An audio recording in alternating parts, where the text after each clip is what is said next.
Artist Way Week 1 check-in. Did I do my morning pages every day?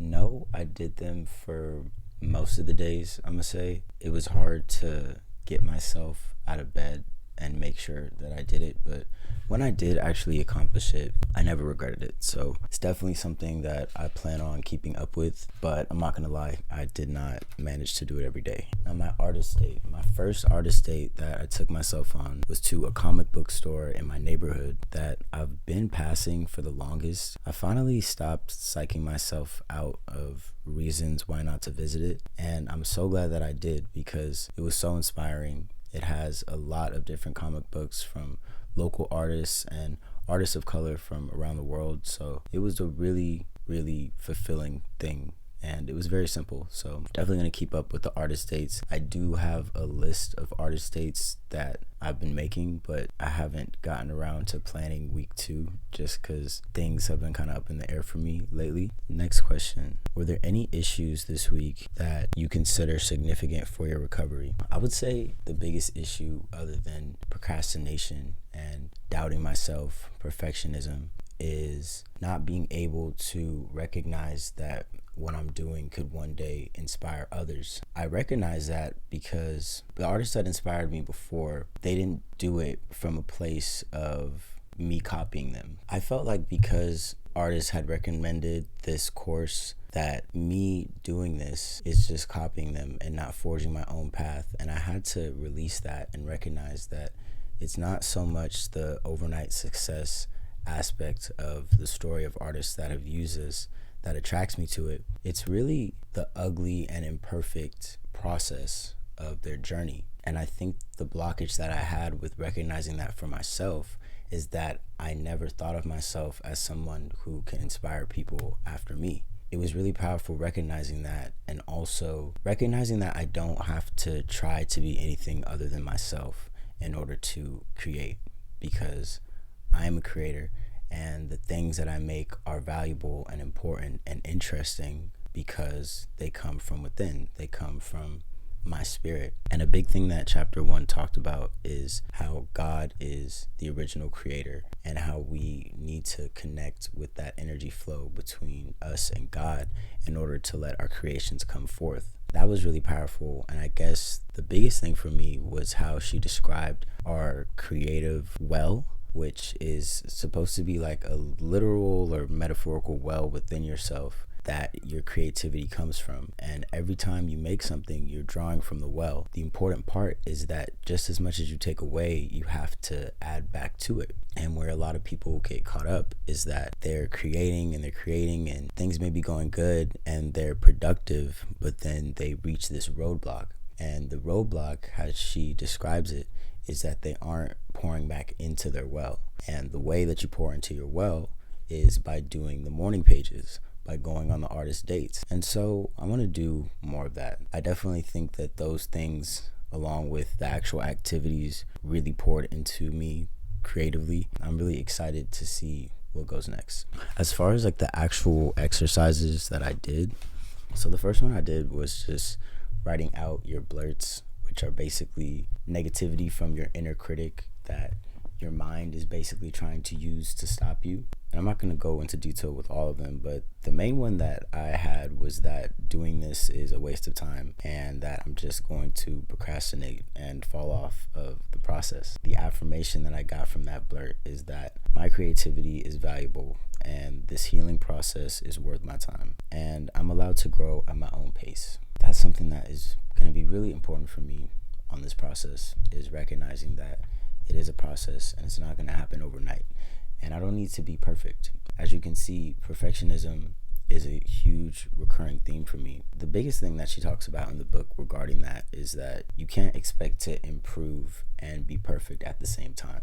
Improving requires you to look a mess sometimes or look crazy. That is a very important part of the process because that's how you get better. And I find that something that I personally struggle with a lot is getting through that initial phase of uncomfortability, of not having it all together. That's why it was really comforting to learn in the chapter that it's one of the most destructive things you can do to your inner child, your artist, your inner artist, is to judge your first initial creations when you're starting something new.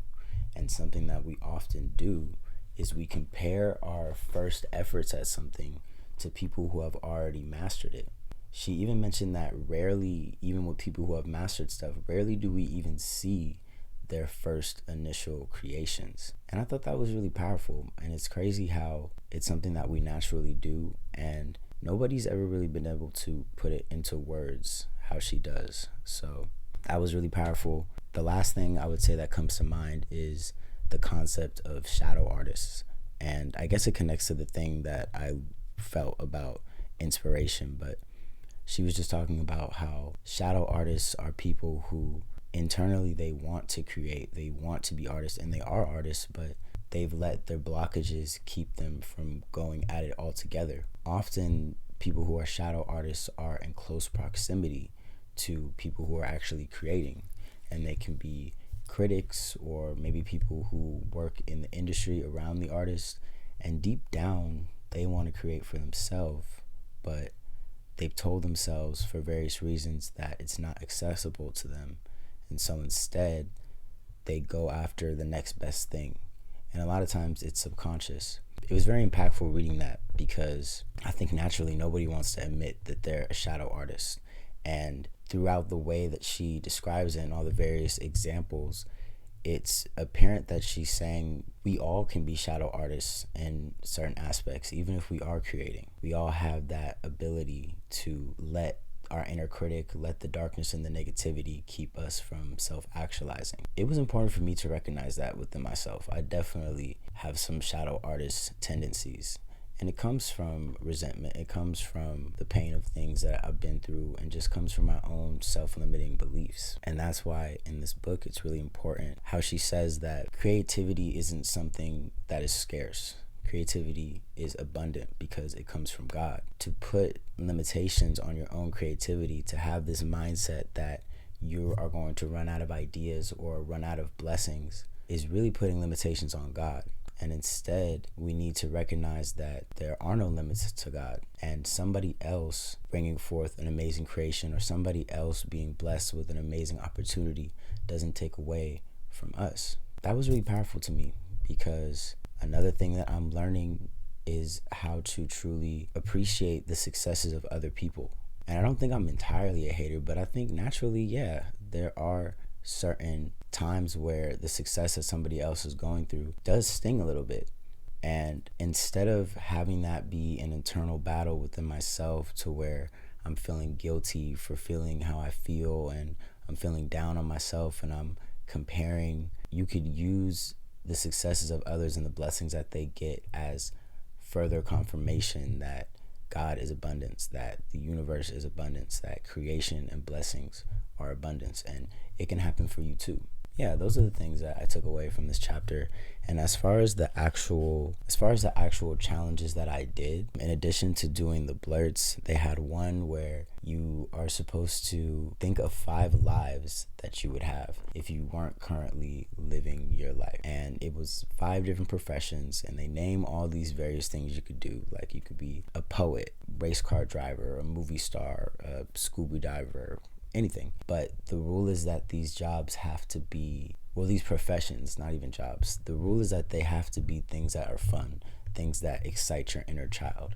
And that's kind of a main theme that she talks about in this, is that naturally when you go through these exercises, you're going to want things that are societally imposed on you, like things that you don't even enjoy, things that are based out of obligation and responsibility. And the whole purpose of this is to reconnect with your inner child, to reconnect with your sense of mystery, your sense of fun and exploration. Even with doing that exercise on picking the 5 jobs or the 5 professions, even with me saying this, I keep wanting to call it job. Even with me picking the 5 lives, it was a huge struggle to not pick things that would be responsible. Like I said, it was kind of hard for me to tap into that creative mindset and to tap into just things I would want to try if I could try anything. And so the things that I wrote down, I wrote down to be a DJ or producer, a travel guide or world traveler, a nature documentary filmmaker, a hip hop dancer, or a ghost hunter. And so you're supposed to write those down, and you pick one, and then for that week, in whatever way you can, find ways to embody the life that you've picked. And so I wrote them all out, and I wrote of like practical ways that I can make it happen, because being a ghost hunter, I don't know if that really fit into my schedule, but it was still exciting. I ended up doing the DJ producer one, and I connected with a friend who recommended a dope DJ app, and I've been experimenting with it, and I'm so happy because learning how to DJ is something that's been on my mind forever and on my heart forever, and I've just been putting it off. Although I have a lot of other stuff going on creatively, I'm glad I at least started that process, and it's something so accessible on my phone. Yeah, I'm really thankful. So the next one I did were enemies of my creative self growth.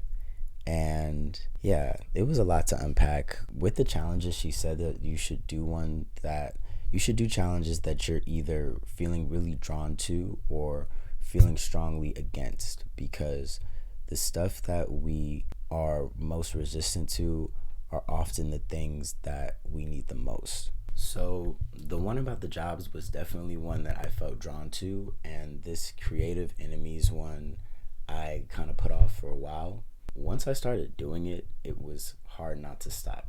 It's crazy because she talks a lot about writing by hand, and so although I'm more comfortable typing, I made it a point to do it that way, and I wrote pages and pages and pages all about it. I'm going to kind of be anonymous with the names because I don't want any drama, but at the same time, this is for my own healing. So one of them was an artist, a director that I acted in her show or her movie. I acted in her movie a few years ago, and I played the antagonist. And the reason why she is an enemy of my creative self-growth is that she had a premiere for the short film that I acted in, and I got really excited. I brought some friends, and I even brought somebody that I was talking to romantically at the time. And we went to the premiere just for my name not to be in the credits at all.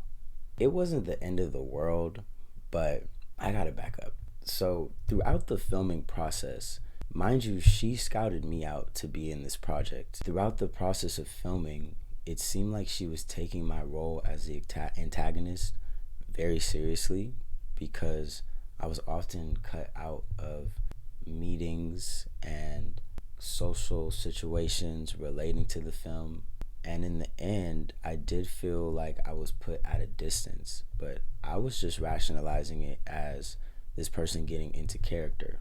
And I was grateful for the experience, but the whole premiere situation really hurt me.